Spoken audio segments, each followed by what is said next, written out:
gente, a tecnologia cada dia vem se tornando uma grande aliada para a prevenção da saúde e o tratamento de diversas doenças e disfunções. Vamos conferir junto nessa matéria. Veja aí. E o assunto do nosso bate-papo dessa tarde vai ser com a ginecologista, a doutora Maria Eduarda Bromadelli, que vai explicar um pouquinho mais para a gente sobre uma tecnologia nova e que vai ajudar muito as mulheres na questão da saúde também íntima, porque é primordial. Tudo bem? Boa tarde, doutora. Tudo bom, Núbia? É sim, essa tecnologia, ela facilita a contração muscular, né? E com isso a gente pode fazer diversos tratamentos, não só íntimos, mas também para o resto do corpo, estéticos, de prevenção de perda de massa muscular, tratamentos pós-operatórios, tem bem vasto esse campo.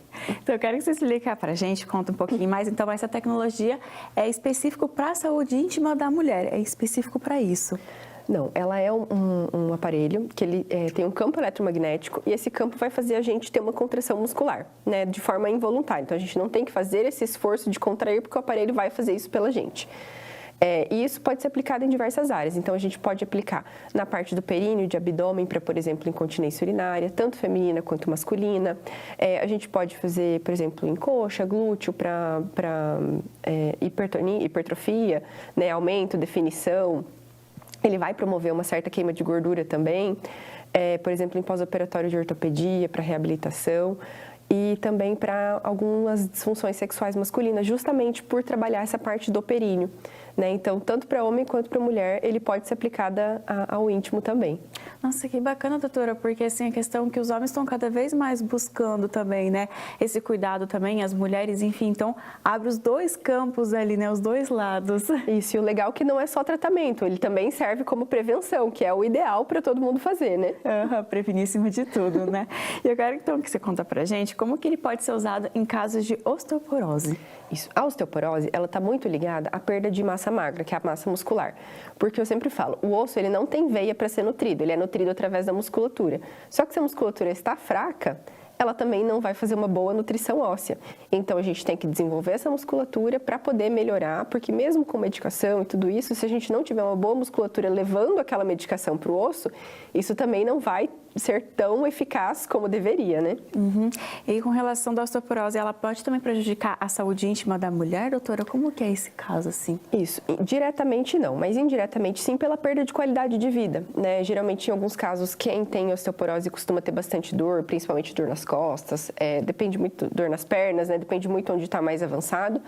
Mas pela perda da qualidade de vida, às vezes limitação de movimento, às vezes até essa questão de não conseguir andar com uma certa agilidade para poder chegar no banheiro, daí com uma incontinência urinária, isso acaba prejudicando a qualidade de vida. Então, assim, de forma direta, não, mas indiretamente, bastante.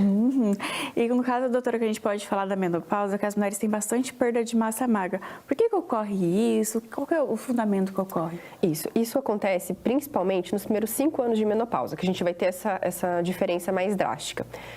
Nesses primeiros 5 anos, a gente perde em torno de 30% da nossa produção de colágeno, por isso que as mulheres percebem aquela flacidez em geral, né? Não só de pele, mas também de tecidos, porque o colágeno ele faz essa sustentação, e também 30% da massa magra nesses primeiros 5 anos, justamente porque pela baixa produção de hormônio, né? O primeiro hormônio que para de ser produzido, aliás, que diminui a produção, é a testosterona, e ela vai diminuir mais ou menos 10 anos antes da menopausa, né? E ela também ajuda nessa sustentação da massa magra, então por isso que ela já vem diminuindo há um tempo. E aí, quando a gente tem essa menopausa, que daí também diminui essa produção de hormônio feminino, isso é mais perceptível, né? Então, para pacientes que não fazem exercício ou que, né, não fazem a reposição, isso vai ser mais evidente e mais grave, vamos dizer assim. E às vezes leva um quadro que a gente chama de sarcopenia, que é justamente essa falta de massa magra mesmo. E no caso da tecnologia, ela pode ser aplicada nesses casos também das mulheres que entraram nesse período da menopausa com perda de massa magra. Isso, porque aí nesse período a gente já não consegue, vamos dizer assim, os mesmos resultados do que, né, antigamente, com a produção normal de hormônio. Então a gente ajuda justamente nesse nível, porque a tecnologia vai fazer um um estímulo maior para você conseguir ter o mesmo resultado e manter a massa magra adequada, né? Ela vai fazer, em meia hora, ela faz em torno de 36 mil contrações. Então, eu falo assim, é um ganho. Claro que ela não vai substituir o exercício físico, mas ela vai ter um ganho muito maior do que a gente teria. Eu falo assim, a gente não vai conseguir fazer 36 mil abdominais, por exemplo, né? Então, a gente consegue fazer essa manutenção da musculatura. E bacana que a gente reforçar também, né, doutora, para as mulheres buscarem ajuda quando começar a entrar nesse período da menopausa, ou já começou a sentir que o corpo está dando uns sinais, está alguma coisa diferente, já buscar ajuda de um profissional para prevenir e até para tratar, né, para não chegar ao extremo. Isso, é aquilo que a gente falou. Eu sempre falo que prevenir é mais fácil, mais barato e mais eficaz do que tratar. Então, quando a gente ainda não tem o problema, é muito mais fácil da gente conseguir não ter o problema, né? Agora, quando a gente já tem, aí tem que consertar, né? Não dá para deixar adiando, porque cada vez vai piorando mais, né, doutora? Uhum. E eu quero que você fale, então, no caso da perda de massa magra após a Covid-19, também aconteceu isso? Isso, principalmente para pacientes internados, nesse caso, né? Porque o internamento, às vezes, em UTI é mais evidente, né? Mas a gente acaba ficando mais imóvel. É um período que o corpo ele vai consumir mais energia, né? Então, a gente vai ter essa perda de massa justamente para recuperar das infecções, né? Isso em qualquer tipo de infecção. Mas no Covid, falou que, né, tá tão em alta e ficou tanta gente por tanto tempo hospitalizada, a gente percebe isso, que às vezes sai do internamento com uma dificuldade de andar, uma dificuldade de se movimentar, piora na agilidade. Então, com isso a gente consegue recuperar junto com a fisioterapia, a gente consegue recuperar essa função de mobilidade da pessoa. Uhum. Então, nesses casos, também a pessoa pode usar essa tecnologia também, doutora? Também, auxiliar. Isso, porque daí junto com a alimentação, com a fisioterapia, que provavelmente ela vai acabar fazendo em casa, a gente consegue acelerar esse processo. Então, você comentou um pouquinho no início sobre a incontinência urinária, mas quero que você conta pra gente, assim, como que a mulher pode começar a perceber, pode ser que pode ser que está acontecendo isso comigo? Isso, um dos sinais ali, o que a gente percebe é a frouxidão ali da vagina.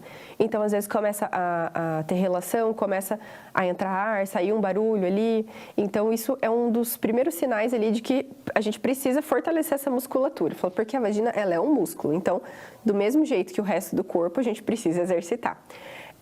Outra forma é perder urina. Nem que seja uma gotinha, não é normal. Às vezes vai fazer um polichinelo, ou vai tossir, espirrar, né, alguma coisa assim, mesmo que estiver com a bexiga cheia, o nosso corpo ele precisa segurar a urina. Então, qualquer pouquinho que perder já é um sinal de alerta para a gente começar a ir atrás.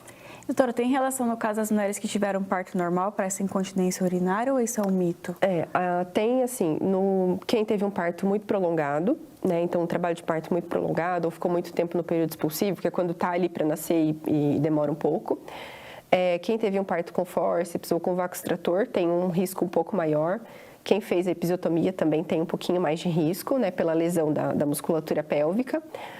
E, assim, antes da menopausa, quem teve o parto normal acaba que tem um pouco mais de risco. Depois da menopausa, é quem engravidou e quem não engravidou. Essa que é a diferença. E pacientes que tiveram gestações gemelares ou gravidez num feto muito grande, tipo maior que 4 quilos, também tem o maior risco de ter essa frouxidão do assoalho pélvico. Uhum. E no caso, então, essa tecnologia também pode ser aplicada, doutora? Tanto na prevenção, quando a mulher começa a perceber esses sinais, como também já está mais avançado? Isso também, porque daí a gente vai fazer justamente esse fortalecimento da musculatura pélvica, né? Essa parte pélvica, a gente fica numa cadeira e a pessoa não vai com uma roupa levinha, né? Então não precisa tirar a roupa, a gente coloca justamente é como se fosse uma pá que a gente acopla no períneo e no abdômen. Então ele acaba tratando a diástase pós-parto, né? Que fica aquele afastamento do músculo reto abdominal e também essa parte de frouxidão do assoalho pélvico. E é rapidinho, doutora? É tipo 15 minutos, 20? Como é que é o tempo? Meia hora, meia hora. As sessões demoram meia hora, independente da região, né? E nessa meia hora que a gente vai fazer essas contrações. Com exceção ali do tratamento para dor crônica, que é outro que a gente acabou não comentando, que também dá, por exemplo, no ciático, ou por exemplo, no meu caso, enxaqueca, que eu tenho muita dor aqui no trapézio. Aí a sessão é 5 minutos, né? Que ele faz um relaxamento muscular. Mas mas as outras todas são meia hora. E no caso, assim, a quantidade de sessões vai depender do caso, assim, para homem tanto, para mulher, depende da demanda que aquela pessoa, paciente está precisando. Isso, depende de qual tratamento a gente vai fazer e, por exemplo, de qual região e de qual que vai ser. Por exemplo, uma hipertrofia de glúteo, ela demora um pouco mais, porque é uma musculatura um pouco maior, o tratamento de períneo é um pouco mais rápido, que é uma musculatura menor, né? Então, depende da região, eu falei, depende do grau que está a pessoa também, né? Porque, às vezes, se a gente tem uma flacidez muito intensa, acaba que demora um pouco mais para chegar naquele resultado, né, que a gente deseja. E é desconfortável, assim, doutora? É indolor? Como é que é? Porque, às vezes, quando a gente fala, assim, algumas coisas, ai, mas será que vai doer? Será que é tranquilo? Não, é indolor, né? A gente coloca, não tem choque, não tem, né, não sente passar energia. Quando a gente coloca, realmente, o que a gente vai sentir é a musculatura contraindo, né? Então, a única dor que tem é do exercício, né? Então, mas assim, é dor, eu falo, como se fosse a dor de academia, é a mesma coisa, né? Não tem choque, não sente passar energia, não é gelado, nada disso. E bacana a gente falar para desmistificar isso também, porque às vezes as pessoas, ai, mas será que vai causar tal coisa, enfim. Então, como vocês viram, é tranquilo, é uma dorzinha assim de academia que a gente está acostumado, quem pratica exercício físico sabe como é que é, né, doutora? Então, eu quero te agradecer por essas dicas. Obrigada, e quero que você faça o convite para as pessoas que ficam com um pouquinho de dúvida e te acompanhar também no Instagram. Isso, claro. Vocês podem me acompanhar no meu Instagram, que é doutora Maria Eduarda Gineco, ou então o da clínica, que a gente também vai responder isso, que é o Instagram do iTherapy. Doutora Maria Eduarda, muito obrigada por essas dicas.